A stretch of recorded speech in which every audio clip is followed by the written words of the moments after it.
Hello, everyone. Welcome to another episode of Listen to the Vibes. I have here my co host, Mr. Tarek Higgins. He's an ex military officer, and I consider him a hero. We also Oh have. man, you ain't got to put all that, man. Hey, you are, man. Anybody I that appreciate it, serves man. is a hero. Appreciate it. Also, we have Officer Deon Joseph. He's a law enforcement consultant, and he's a 25-year veteran of the LAPD. How are you, sir? I am doing good. I'm blessed. Glad to be above ground and amongst living. I hear you. Amen to that. We want to stress that the opinions that are going to be said on the show today is going to be Mr. Joseph's own personal beliefs, and even though he works for the LAPD, this is not representing the LAPD. Correct. But before we get into everything, we want to know a little bit more about you. So tell us about you, where you're born and raised, all those good things. Well, I was born in Los Angeles, but raised in Long Beach, California, a beautiful city. It had its rough and tumble years coming up in the 80s and 90s. I never wanted to be a police officer at all because I was guided to the thought that all police were inherently evil. And that was back in the 80s and 90s. It's not like today where it's on 10, it's on steroids. But, I had my share of negative encounters with the police. I was racially profiled twice, but it made me forget all the positive interactions I had with the police and the reasons why they were in my community. In the community I lived in, crack cocaine had just taken over everything. And I saw men who were masters of various trades go from that to now we have single mothers raising 4 or 5 kids without a father and violence erupting everywhere. So I understood why the police were there, but I didn't like being racially profiled the way I was. And so from that, I never wanted to be a police officer, but once I became a police officer, the only thing that separated me from the rest of my people in African American community was the fact that I was able to see the other side. And when I got to the other side, 90% of what was told to me about law enforcement officers was completely false. It was nothing more than propaganda. And not to say that bad cops don't exist. I'd be a fool to tell you that racism doesn't exist, apathy doesn't exist, brutality doesn't exist. But it's a negative exception. You have to understand that those traits are not police traits. They're human traits. And as long as human beings wear a badge, somebody's going to disappoint us all. As long as they wear doctor coats, military uniforms, somebody's going to disappoint us. But it doesn't mean we paint every entire organization out there with a broad brush. And that's kind of the view I'm coming from. Yeah, you can't lump everybody in the same category. That I think that's a problem we're having in the country now is we're all being painted as white supremacists just because we happen to be white, and we're all racist because we happen to be white. And you have people that say, oh well, all black people are criminals because you have a handful that are criminals, but you have that in every skin color. Right. Right. And the unfortunate thing is that this whole, I call it the woke movement, is how it's so dangerous is that they love their power is in that broad brush. Their power is in vague ambiguous statements.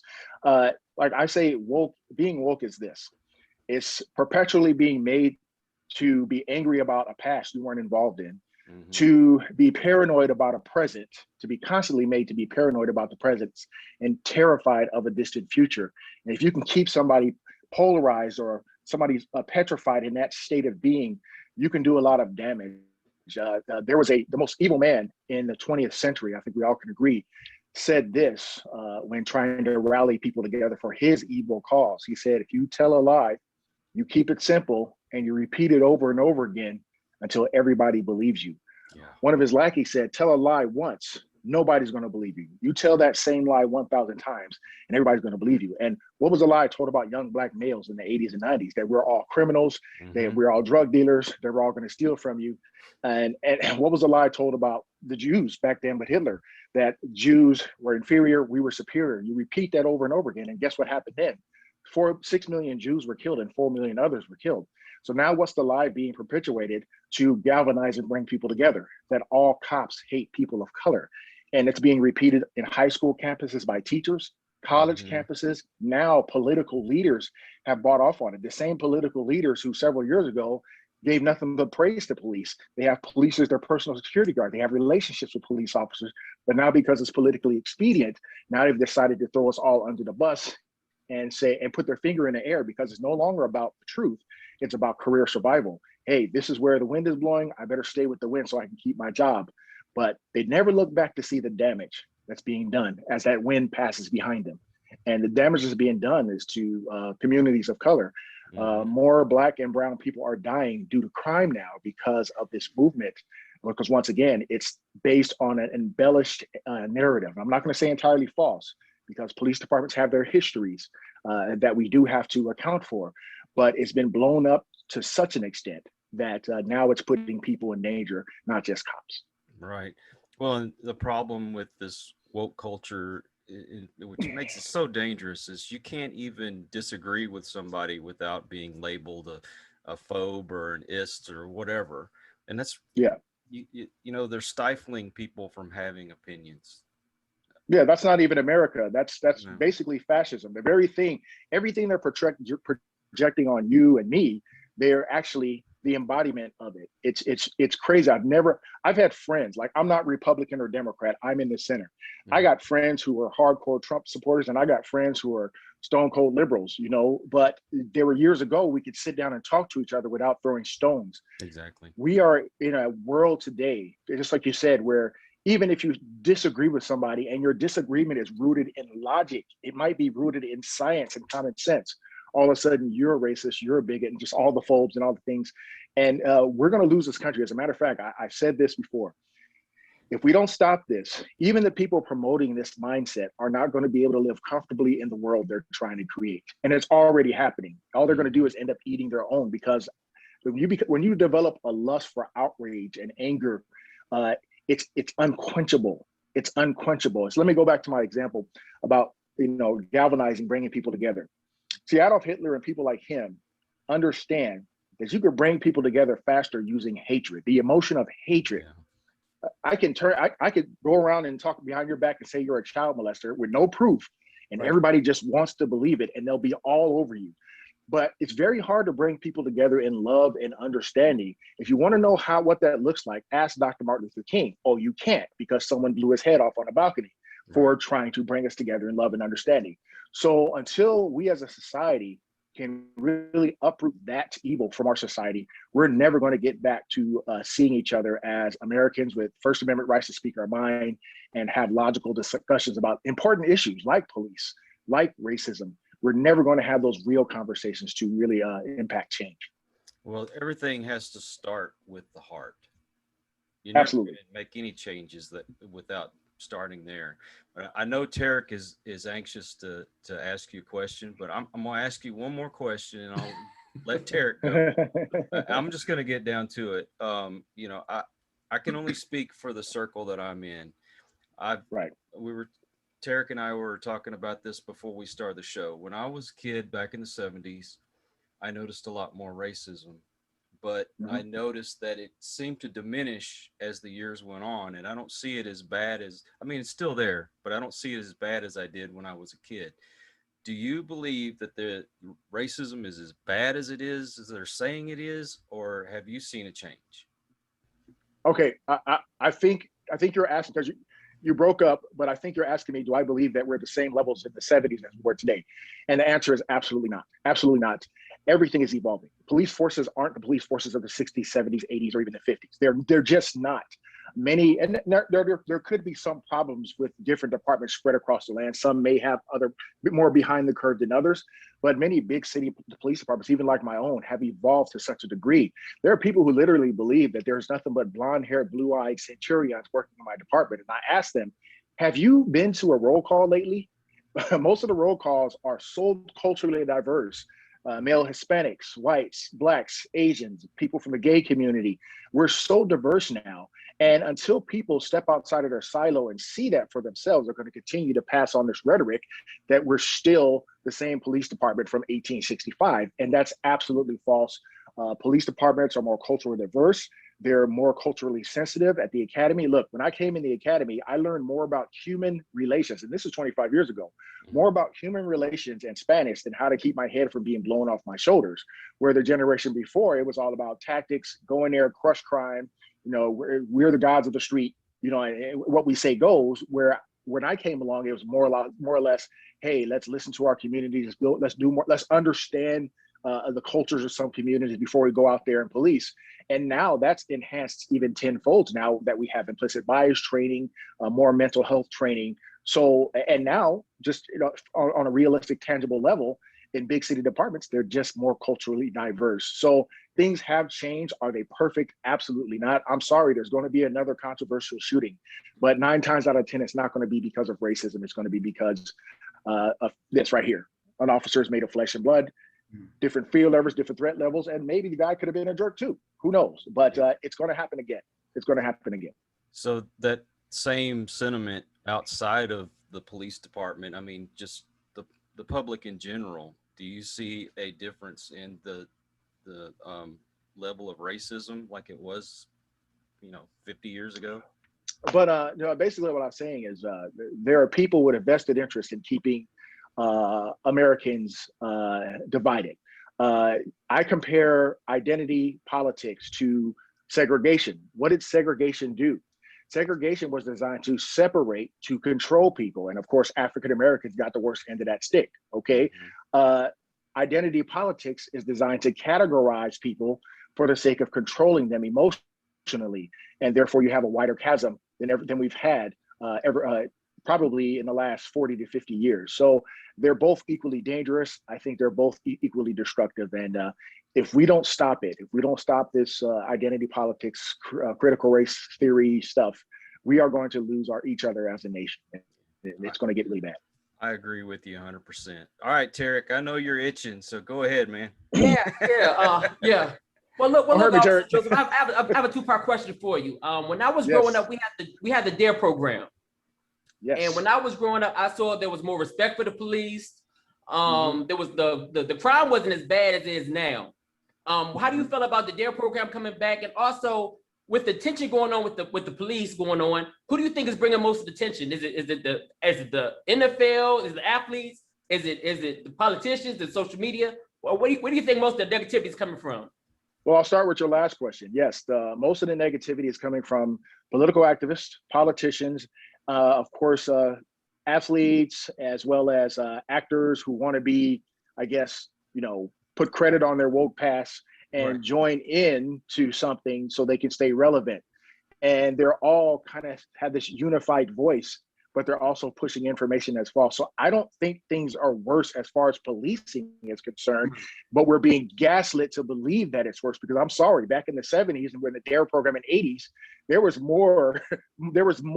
far more. My uncle was a police officer in the 70s and 80s, and he told me horror stories of how bad it was. And he said there were times he had to get out of the patrol car and walk to the station because he didn't want to be a part of what he was seeing.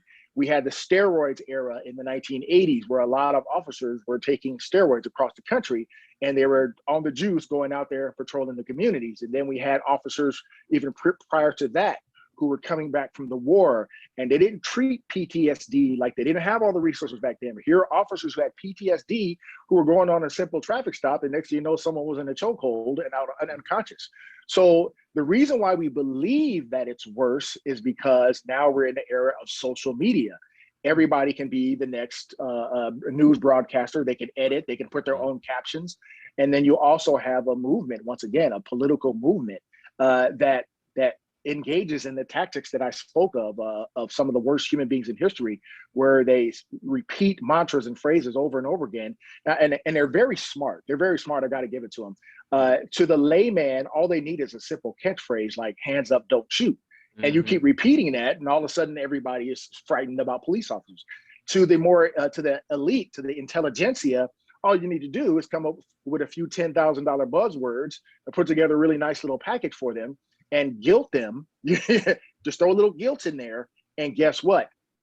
You got them. You got them. On top of that, now you can see it. Now you can see the reality of policing. When a police officer gets into the use of force, not only do cops have body cameras, The people have body cameras, and while they're filming, they're narrating that, oh, this is racism. So to the layman, once again, he's going, oh my God, the world's falling. It's not expedient to compare police officers today to slave patrollers back in 1704. And that's just where we live at. So I think it has gotten better from the time I got on. And I can only speak for my department, but I'm looking at big city departments, and they're changing. They're changing. People just have to give them a chance. Yeah. But anyway, so that was the second part of your question. And the first part of your question was what, Tariq? Can you remind me, please? About the DARE program. Do you think that the DARE program? Absolutely, absolutely. The programs, the DARE programs, the POW programs, we need those back. And Right. That's what infuriates me about this whole defund the police movement. Because when you're defunding the police department, you're actually taking away the things that they need to help make changes, like training that we need. You know, we don't reject training. You can never have enough training, but you take that away and then act surprised when another incident happens when we're not trained. Also, programs to build relationship with kids and steer them away from drugs, like the DARE program. I thought that was an excellent program. The POW program, and those things are hurting due to the pandemic. Or programs that I created just off the hip, called the Just Like You program, because I understood the fear mongering that was happening in the children. So I went myself and went to children in Skid Row, high schools all across LA, juvenile halls. And my only message to those kids when I first showed up was, look, I'm going to figuratively put my badge and gun down. And I'm going to tell you one thing. Don't laugh at me, kids. I love you. And then I pull out my handcuffs and I say, I never want to see any of you in these cuffs. But if you hurt your community, I'm coming. But I don't ever want to see any one of you guys in these cuffs. And here's why. And I would discuss with them the history of the N-word and why it's so destructive and has such a psychological damage in our community. I got 15 kids to stop using the N-word. I talk about the line versus the stairs. The line is the easy road that most people are taking, and that many people want you to take. You know, they want you to live in mediocrity. The stairs is that hard road you got to take. And when you get to the top, you're going to be so strong that the only one strong enough to knock you out is you. You slip up. The only one that can knock you off those stairs is you. I talk about the two circles in kids' lives, and that's that small circle. These are the people that get on your nerves, but who love you the most. Your teachers, your preachers, your parents. They get on your nerves, but then there's this outer circle that can't wait to use the best years of your young Black life and throw you away when you get caught up. Okay, you got to recognize the two circles. So many issues, and then I bring in people who I make sure they don't have a silver spoon in their mouth. I make sure I find successful people who came up in foster care, who came up in poverty, who came up through gang violence, and ended up becoming successful in whatever field they're in, to show these kids that it's possible. We were doing these things pre-pandemic, and I think the big reason why the chasm is widened now is because of the pandemic. It cut us off from those visual, tangible connections we had with the community, and what's left, they're at home watching CNN, they're at home watching MSNBC, or they're opening their laptop and seeing a montage of the negative exception of police, the marches, the protests, the anger, and once again, with no communication from the police anymore. Now, when the pandemic lets up, what do we have? A bunch of people who think we're going to kill them every time we pull them over for a traffic stop.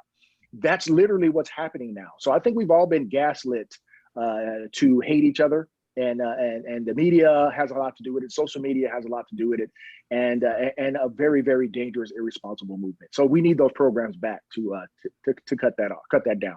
Right, Mr. Officer Joseph, I want to congratulate you on your hard work out there on Skid Row too, as well. Thank you. What do you is Skid Row improving, or is it getting worse? From what is your opinion on that?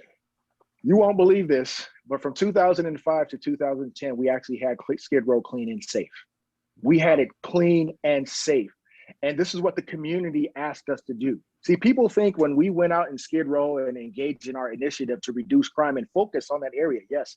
And the reason why we were focusing on that area, because on average, there were 30 violent crimes in a 50-block radius. As a matter of fact, let me ask you a question.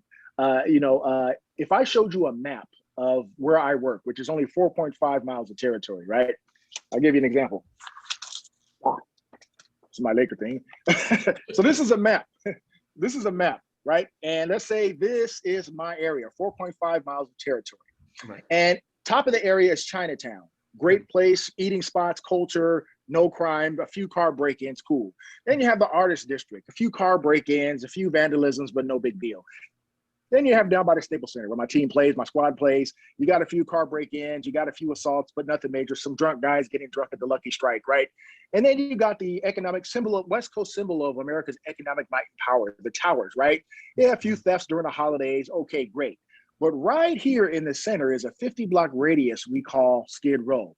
And in this crime, when we look at Crime Weekly, there's so many dots on the map that you can't even see the whites of the map. Average sometimes 20 to 30 violent crimes in the week. I'm going to ask you, Tariq, where would you put your resources if I deputized you as Captain Tariq of Central Division in Los Angeles? Where would you put your resources? Yeah, well, yeah, definitely, yeah, most definitely Skid Row, because that's where, you know, the high crime is at, exactly. Okay, now let me change hats on you, because I'm going to explain to you what's been happening to us for the last 15 years. You know that the population of Skid Row is 80% Black. Right. How come you guys are only arresting Black people? Why don't you arrest people in Chinatown? Are you, Tariq, where you sent your resources there, were you engaged in systematic racism? Answer the question. When you put those resources, was that your purpose? Oh, no. Okay. Let me flip it again. 60% of the people right here in this community struggle with mental illness to varied degrees. Now, Tariq, why did you you're arresting a lot of mentally ill people who need help. But did you put those resources there because you hate the mentally ill? Did you do that? No. Okay, no, okay. Look, we can relax now. That's what we've been going through. We are not in places like Skid Row, Jordan Downs, South Side of Chicago, New Orleans, Houston. We are not in those places because the color of the people's skin. Because I know for a fact, as a police officer, the vast majority of people who live in my community, which is 80% African American, are decent people just trying to get their lives through. But we have to realize there's a negative exception that is doing so much damage that if we're not there, people die. And what our detractors do is all they do is take the numbers and manipulate the numbers. Oh, they arrest 60% people they arrest are Black. Oh, that must mean they're racist. That's what they do to college. That's what they do to college kids. And it's unfortunate because now you have police forces cutting back just to avoid that narrative. And what's happening now, we have a real race crisis or racial inequities, because now the racial inequity has to do with crime. More Black people getting killed, shot, stabbed because of how they're manipulating the numbers, and not allowing someone like me to come fill in the blanks. And that's the whole point of the movements today, is to silence the police. Don't give them the microphone. They're the abusers. Don't let them explain themselves. We're going to be the ones to tell you about Officer Joseph. Officer Joseph is a slave catcher. Right. That's what we're up against. So I hope that made sense. Right. Well, I'm going to just cut to the chase here. I mean, you have 2 books, right? Yeah. Okay, and you're a speaker. Yep. But you got a lot of attention because you sent a letter to the wonderful LeBron James. So can we talk a little bit about that? Absolutely. Now, first of all, I want to say to LeBron, I do think he's a wonderful human being. LeBron reminds me of myself before I became a police officer. Once again, like him, I was only shown the negative exception on purpose. You got to remember, my favorite rap groups back then were NWA, Public Enemy, and KRS-One. And all they ever did was talk about F the police, right? All day, all night. I also joined an activist group who kind of, before it was called woke, that's what we were doing back then. All we ever talked about was how bad the police were. So I understand where LeBron's coming from, but I also know that his words were dangerous. No, I don't believe that he meant that he wanted harm to come to the officer. I believe he meant that that officer was next for being prosecuted. But you got to understand, this man has 50 million followers, and all of those followers aren't rational. There was a Black officer, I forgot where, maybe it was Memphis somewhere, where he got into a justified shooting. And of course, the activists got together, Antifa and all these other friendly folks, and called him a murderer. And from that rhetoric, right, some young kid showed up at that officer's house and shot up his house. So what I was angry about was the fact that this hardworking blue collar officer who had to make a decision. I mean, if you looked at the footage, he stepped into chaos. See, this is why Graham versus Connor exists, because you have to go by what the officer has at the time, not your hindsight or Monday morning quarterback. See, everybody's talking about, but she called the police. The officer stepped onto a scene of chaos. He didn't know who was who. He probably didn't even know she was 16 years old. Right. He just steps into chaos and sees a young lady reared back with a knife that was probably headed towards a vital area and had to make a split-second decision. And what LeBron said and what he did was so reckless and irresponsible that I can only imagine the threats that this officer was getting. So I kept thinking to myself, that could have been me. As a matter of fact, on 4 occasions, I nearly shot somebody. And one was a 19-year-old young man who really took some time to shape a duct tape to look like a firearm and ran down a dark street and started chasing everybody. And I saw black people running westbound while I'm driving eastbound, screaming that someone had a gun. Now, you're looking at the totality of the circumstances. My job is to help protect, yes, black people too. I get out of the car and I see this 19-year-old put this gun, it looked like a gun to me too, to a 70-year-old man's head. And I almost pulled the trigger and shot a 19-year-old that looked like my son. And it was by the grace of God, he broke to the left, went to a street light and started howling at it. He had smoked some spice and it drove him nuts. And thankfully he wasn't shot that day. But what would people have said about me? What would LeBron James have tweeted about me black cop who's supposed to love homeless shoots 19-year-old who wanted to be president of the United States, right? That's not what I saw that night. So I was angry about that. But instead of being angry at him, I came from a place of understanding. And my goal was, I was a letter written in frustration with a small hope that I could meet the guy, but I did not expect the overwhelming response that it got. I did not, because I've written letters to President Trump when he was off the chain for a couple of times, President Obama, so many different people, Gayle King, when I get frustrated, because I have a First Amendment right to do that. Right. Unfortunately, the letter got turned from a letter of love and openness and let's meet in the middle. Unfortunately, some pundits and social media types got a hold of it and they put these taglines on it. Black cop bashes LeBron. Black cop slams LeBron. And I can only imagine he's probably only read the taglines. He hasn't even read the letter yet. So if it happens, fine. I had some big ideas. If it did, I had such big ideas to try to bring us all together, because I want to stop deaths on both sides. I do want to stop the shooting of anybody, and of course, African Americans, when it comes to police contacts. I believe there's a way we can do that. I also want to stop the bloodshed that everybody keeps ignoring in the streets. When you have 7,092 African Americans getting killed in 1 year, but only 52 being killed by police, I'm sorry. There should be a sense of urgency where the numbers are the highest, but that's not what's happening. So I think we can save lives on both sides if we could just come together and talk. Yeah. Well, and also, I'm sorry, let me make this point. Go ahead. People always go, well, those two things are not related. No, they're absolutely related, because the only reason why we're in a lot of these communities is because the level of death. And when we're going after the negative exception, there is a chance we're going to run into the negative exception, and they are going to fight, they are going to run, they are going to shoot, they are going to point guns at us. So if we can curb the violence in a lot of these communities, of course police shootings are going to go down. And that's where the police and the community have to come together and start talking about this. We have to go in a different direction than we're going right now. Yeah, my comment is the sad thing about what's going on is you get a certain narrative when you turn on the news. I wouldn't even known the context of what was really going on if it hadn't been for watching YouTube videos. You've got guys out there like Sports Wars and Black and White Sports, and they actually say this is what was really said. This was what he wanted to do. I mean, right. You pretty much said you didn't want the media around or anybody else. It's just a one-on-one to have a conversation. No. I'm not clout chasing. I don't look for fame or fortune. Trust me. I didn't want any cameras. I just wanted to talk to him man to man, because this is what I do for a living. I'm a senior lead officer at my department. My job is to build bridges and bring folks together. And I figured if I could do that in one of the most violent places in the United States of America, I should be able to do that to a wonderful human being like LeBron, who cares about children, who cares about his people, just like I care about our people.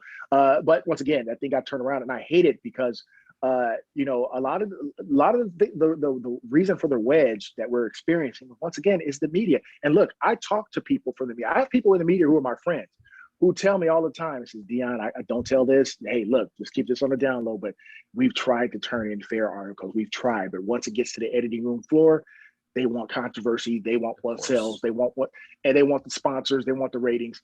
And there's a lot of them people in the media who do want this to change too. Unfortunately, the top tier wants to keep things going for ratings, and it's unfortunate. And one of the things I hate is that when I went on Fox, I got treated with such respect, from these white news reporters. But then I go to the black networks, and it's like they're waiting for me. It's like Oh, I don't man. want that. It does it just, and they want to. It's almost like some networks want to keep things going, and I just want to have a conversation, and it's really sad. Well, we appreciate the fact that you're trying to make a difference. Right. Really do. So I Yeah, know Tarek's yeah. itching to ask something else. Go ahead, Tarek. Yeah, Officer Joseph. I think with a lot of people that have this misconception where they feel they have the right to argue with the police when they get pulled over. Mm, mm. I want to know what is it exactly that people have the right to do when they get pulled over by the police. I think people have this in their mind that I have the right to argue my case with the officer.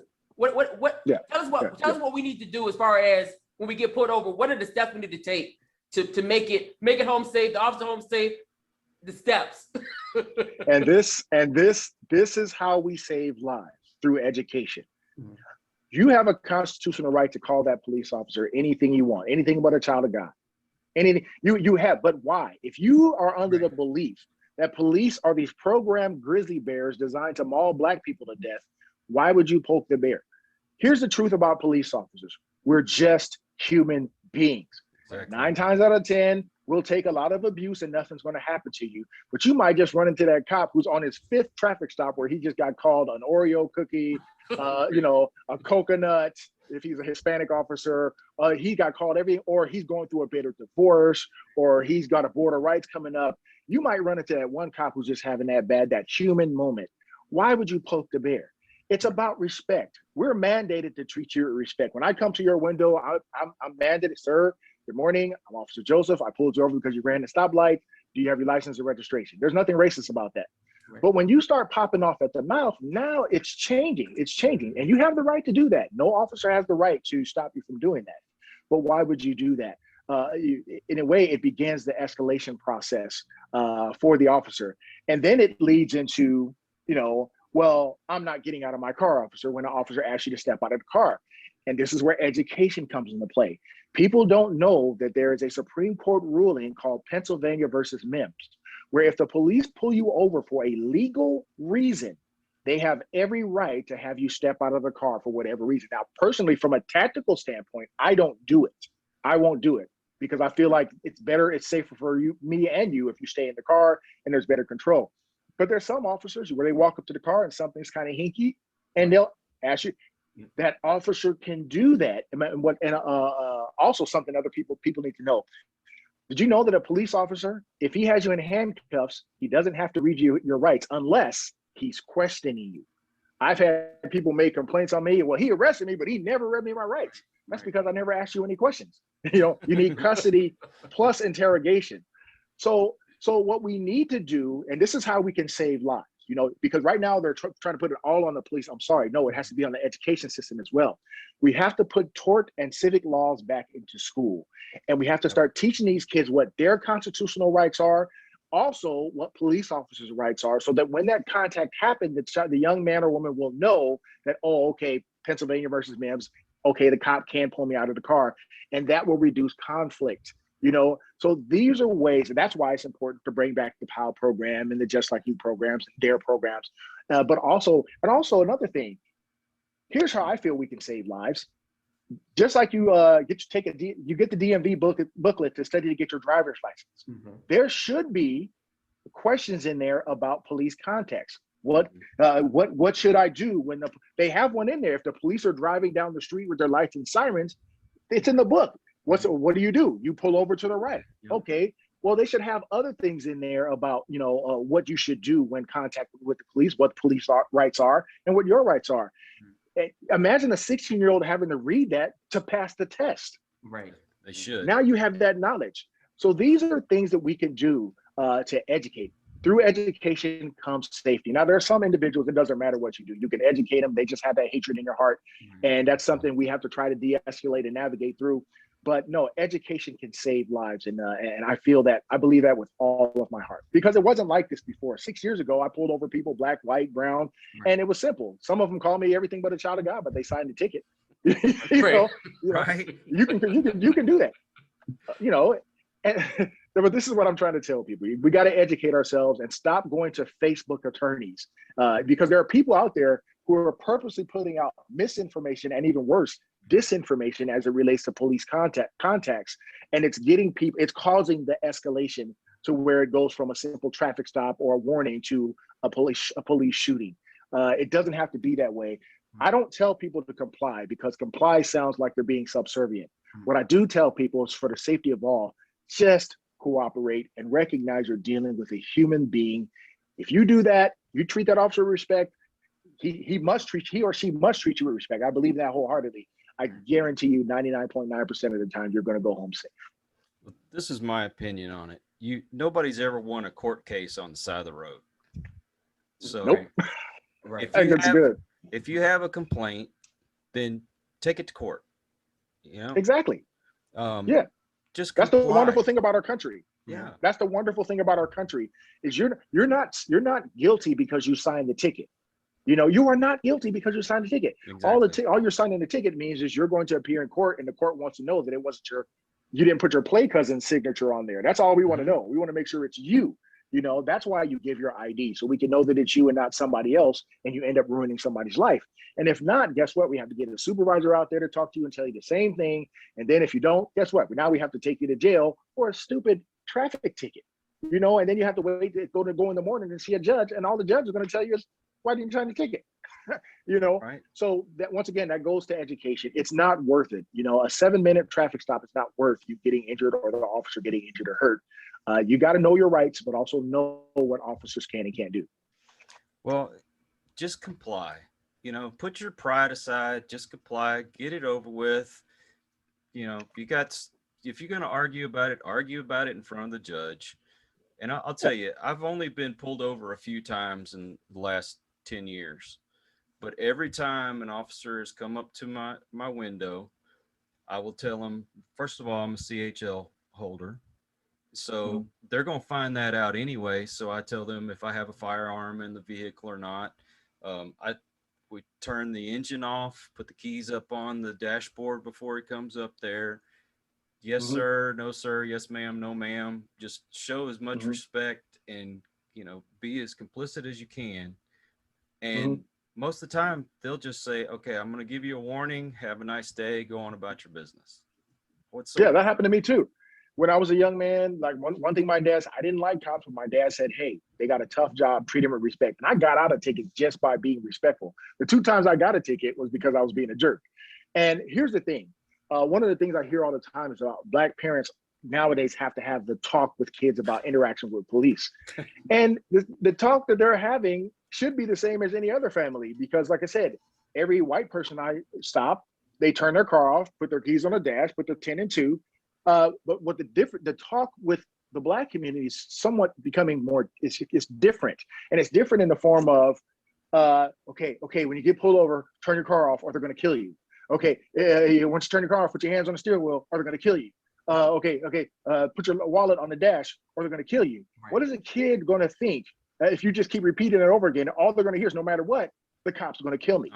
No, I don't instill fear into my sons. I have 3 beautiful Black sons, and the 3 times they've each been pulled over 3 times each, they haven't gotten a ticket yet because they put 10 and 2. They respected the safety of the officer, and the officer was like, you know what? You guys are cool, man. Just get on out of it. They never said their dad's a cop. I told them, don't you ever say that. You take your lumps like a man. If you broke the law, you break the law. You be a man. You be honest. And they did that, and for some reason they didn't get a ticket. And that's the case for most people who get stopped by the police. Not the ticket part, but yeah, depending on how you conduct yourself, it could actually get you out of a ticket. Because when you stop your car, turn your dome light on, put your hands on the wheel, and you're respectful to a righteous degree, what you're telling the officer is you respect his or her safety. You don't have to like me, but I do respect, because many cops who get killed in the line of duty, as we've seen video after video, get killed on traffic stops. traffic stops are one of the most dangerous stops we can make. So you've had cops who get killed just for somebody driving with expired tags. So just if you can respect that, at least that it's a very dangerous position for a cop to be in, then maybe we can tap down on some of this violence, these violent contacts between police and citizens. Well, then this may be overkill, but I've had officers actually appreciate the fact that I will put my hands up, because I do sometimes carry a firearm with me, and then I'll say, do you want me to give it to you, leave it where it's at, whatever they want, I'll do it. And say, maybe it is overkill, but they appreciate that fact. Yeah, and I would, but I don't think you need to do all of that. All you need to do is 10 and 2, turn your car off. Because when you turn your car off, you're telling the officer, I'm not going to run.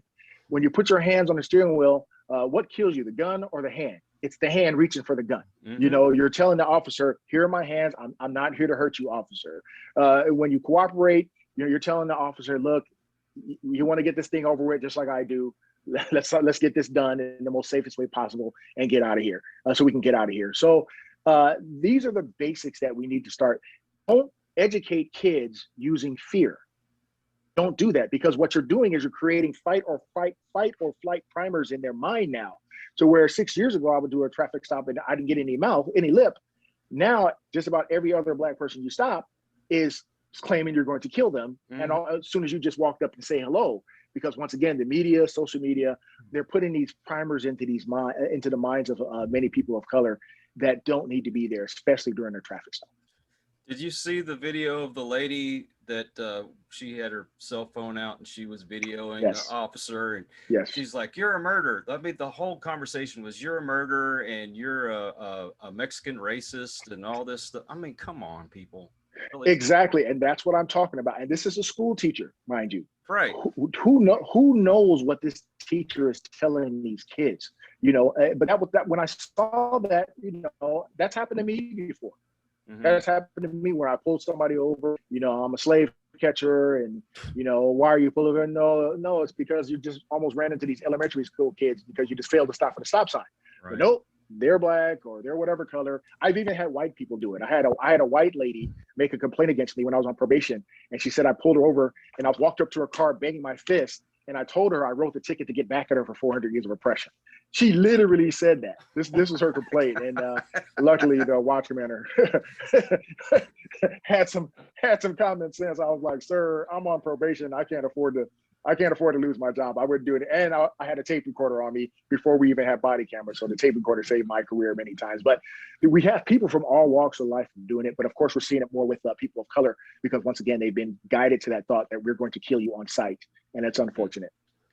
Hey, officer, I have a fun question for you. You have any aspirations for running for office?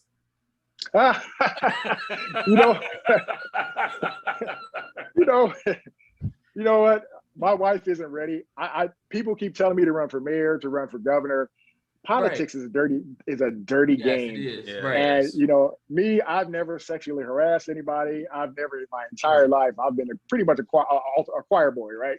Right. I can only imagine me running against Gavin Newsom out here, and then all of a sudden you got these women coming out of the woodwork.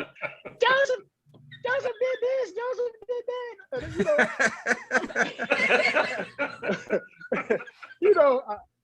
But I thought seriously about it, because I'm looking at the direction my state is going, and I'm so concerned about the safety of Californians that, man, my heart is just guiding and pushing me there.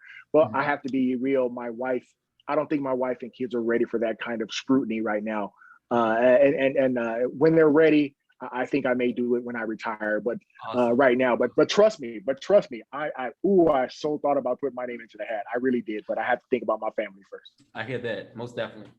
Well, and you said you're not Democrat or Republican. You seem to have quite a few conservative type views. Just like, say, Senator Tim Scott, he comes out, he says what he says, and he gets called Uncle Tim. I mean, just because you have more conservative views, do you expect to still be called those kind of names if you were to run for office? I mean, you probably get called the names views right now. I hold. Yeah. Right now, I'm already getting it. I've had overwhelming support over the last 2 weeks, but yeah, I've had a few trolls come my way. My views, I don't consider conservative or liberal. I consider them common sense. I wish there was a common sense party, and sometimes common sense can come off as being conservative or sometimes liberal, depending on who's listening to you. But it's embarrassing. I call it the crabs in the barrel effect, where anytime an African American sees a different path to arrive at the same goal, they get outcast. And as they're rising to the top, there's another crab at the bottom of the barrel who will grab them by the leg and pull them back down to the barrel. And that's what's happening to Tim Scott. If you've ever heard of the Willie Lynch theory, which was proven false, Willie Lynch wasn't that never happened. But I do believe that identity politics played a part in slavery, where they treated the light-skinned slaves better than the blacks. The light-skinned slaves got to be inside the house, and then the field slaves, dark-skinned, had to be in the field. All those things, that's still carrying on to this day. And anytime an African-American man or woman decides to step outside of the echo chamber and say, you know what, that's not right what you said, because here's the facts, they get attacked. And it's unfortunate that so many politicians are attacking him and they're not even getting penalized for it. We had one Democratic congressman or senator just resign, which I saw was a ray of hope. But Tim Scott is not an Uncle Tom. He just sees a different way of getting to equality. And if we just take a step back and listen to the man and his story, you may see what he's talking about. But that's just the era we're living in. It's cancel culture. Cancel anybody who doesn't think like you. It's like Hitler in the brown shirts right now. It's literally what that is. We got the brown shirts running around trying to stifle any opinion that's not there. Like I said, I'm not conservative or liberal or progressive. I hate the extremes of both sides because I believe they're equally responsible for the division. But I'm a centrist. If the sky is blue, I'm not going to let you come around and tell me it's fuchsia. I'm not going to let you do that because the sky is blue, and that's just who I am. That's just who I am. And with police officers, look, I believe racism exists in policing, just like it exists in any other occupation. I understand the damage it can do when it exists in policing, but I absolutely refuse to throw 800,000 men and women who are white, black, gay, straight, Christian, Muslim, atheists, whatever, transgender, from the transgender community. I'm not going to throw them under the bus and say that they're all like that. That's absolutely false, because I've reported misconduct in 25 years of policing twice from my own department, and I was glad to do it, and I didn't lose a drop of sleep doing it. But working with 1,200 officers in 3 different divisions over 25 years, only 2, that's pretty darn good. That's pretty darn good.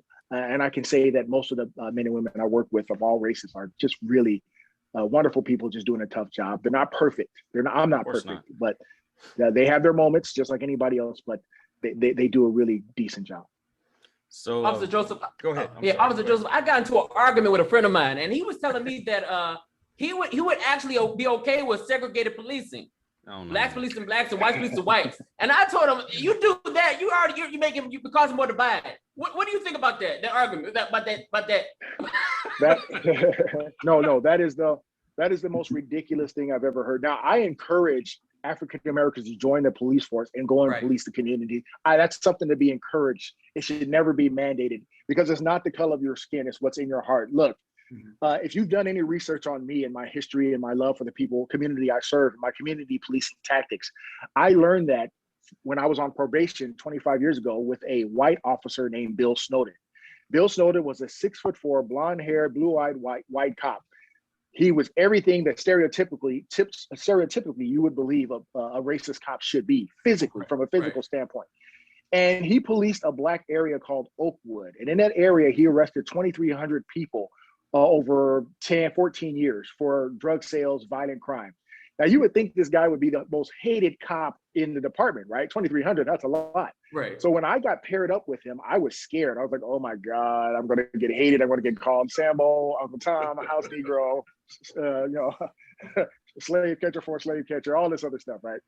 So we went out in the streets, and I could not believe that this white officer was getting so much love from the community of Oakwood. Like, literally, people were screaming from their windows, "What's up, Snow? God bless you, Snowden. God bless you, man. Be careful. Hey, is that your new guy, Snowden? Hey, listen to whatever Snowden tells you. He's a good cop. He's a good cop." And I'm like, is this guy so racist that these people are scared to cuss him out. So what happened was about 3 days later, I pulled him over because I was just in awe of what I saw because I had been brainwashed too. Once again, I just got to the other side. And I said, sir, why do these people love you so much? And you've arrested probably everybody here. He said, Deon, everybody in this community knows where we are. We're in one of the most violent communities in Venice Beach. There's a lot of crime. There's a lot of drug dealing. They understand we have a job to do. As a matter of fact, a lot of people want us to do that job. What they do want from us is this, that whether we're arresting them or just saying hello, that we treat them with dignity and respect. And while you're working with me, young man, you will treat every person in this Black community with dignity and respect. And there was only one answer to that. Yes, sir. Right. Yes, sir. And from that, when I got to Skid Row and learned my job, I patterned my style after a white police officer who cared about a Black community like nobody's business. And now when I go down the streets of Skid Row, if you ever see it, people screaming from the rooftops, hey, Big Joe, what's up, Big Swole? What's going on, Chocolate Thunder? All this other stuff. You know, I love it when they call me Deon. That means I'm family, you know? So we have to stop. See, it's racism right now. We have to stop judging people based on the color of their skin and the content of their character. And as it relates to police shooting, the context of the situation they stepped into. Because I'm sick and tired of seeing white cop shoot a Black person and all of a sudden it's racism. No, there's a whole story. Mike Brown was not killed for being Black and jaywalking. Once again, that's the tagline for the layman, right? Exactly. Right? He was not killed because of that. He was killed because he was warned twice, turned around and tried to assault a cop in his patrol car and then grab the officer's gun and then tried to turn on an officer and come back at him after trying to grab his gun before. So see, people leave all that stuff out to gaslight people to believe that racism, every police shooting is about racism when that's not true. I believe there's a few shootings that, in my personal opinion, were rooted in racism. Walter Scott, if you remember that one. Walter Scott was being detained for a misdemeanor. He ran 15 feet away from an officer, and an officer pulls out his gun and slowly fires 8 controlled shots into the man's back. Now, I don't know that man, but my personal belief is that was rooted in racism.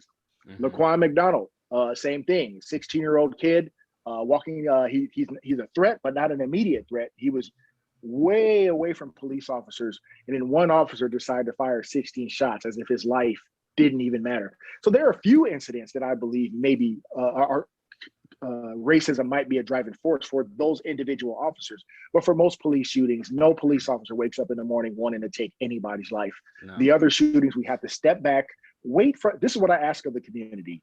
Just wait for the facts to come out. Because by the time you burn your city down and destroy the places where you shop and you lose your jobs, by the time the facts come out, now you have no place to work and no place to shop. Right. Don't let people gaslight you into destroying your community. Wait for the facts to come out. And when the facts come out, then do what you feel you need to do. Do you mind giving us your opinion about the whole Derek Chauvin thing, or would you rather not talk about it? Absolutely. Absolutely. I don't mind at all. Like I said, the one thing I'm not going to get accused of is ducking controversial issues. I believe that was a murder. And that's from 25 years of policing.